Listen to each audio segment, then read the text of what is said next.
కోనసీమ జిల్లా వరద ప్రభావిత గ్రామాల్లో సిపిఎం నాయకులు పర్యటించారు. గురుజాపులంక, కూనలంక, ఠానేలంక గ్రామస్తుల సమస్యలను అడిగి తెలుసుకున్నారు. ఇక వరదల సమయంలో నది కోతకు గురయ్యే ఛాన్స్ ఉందని, నివారణకు చర్యలు తీసుకోవాలని వారు ప్రభుత్వానికి విజ్ఞప్తి చేశారు. గత ప్రభుత్వం నది కోత నివారణకు తక్షణ చర్యలు తీసుకుంటామని హామీ ఇచ్చిన మాట తప్పిందని ఆరోపించారు. ఇక ప్రస్తుత ప్రభుత్వమైన చర్యలు తీసుకోవాలని కోరారు. అలాగే లంక గ్రామాలలో వరదల కారణంగా అపార పంట నష్టం జరిగిందని సిపిఎం నాయకులు తెలిపారు. లంక రైతులను ఆదుకోవాలని ప్రభుత్వాన్ని కోరారు.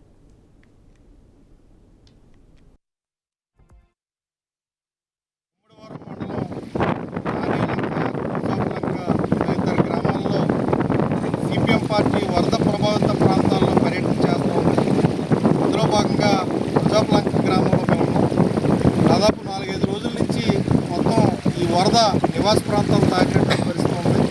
అలాగే ఈ గ్రామాల పరిధిలో వందలాది ఎకరాలు బెండ, టమాటో, అరటి, అలాగే మునగ, ఇతర అంతర పంటలన్నీ కూడా వేయడం జరిగింది. ఇవన్నీ కూడా పూర్తిగా నీటి మట్టం అయిపోయి మొత్తం చేతికొచ్చేటువంటి సమయంలో నాశనం. ప్రభుత్వం ఎవరైతే రైతులు పండించేటువంటి ఈ పంటలు ఉన్నాయి వీటన్నిటి నష్టపరిహారం ఇవ్వాలని చెప్పి సిపిఎం పార్టీగా డిమాండ్ చేస్తాము. దాంతోపాటు ఈ గ్రామాల్లో 4 రోజులుగా నీట మునిగి ఇళ్ళన్నీ ఉన్నప్పటికీ కూడా కనీసం మంచినీళ్ళు తప్పితే ఆహారం కానీ ఇతర నిత్యావసర వస్తువులు కానీ ఏమీ అందలేదని చెప్పి మా దృష్టికి ఈ గ్రామాల ప్రజలు తీసుకురావడం జరిగింది. కాబట్టి ప్రభుత్వం గత వారం 10 రోజులుగా జిల్లా కలెక్టర్ కానీ ఉన్నతాధికారులు కానీ చాలా హడావుడి చేస్తున్నటువంటి పరిస్థితి అయితే కనబడుతుంది.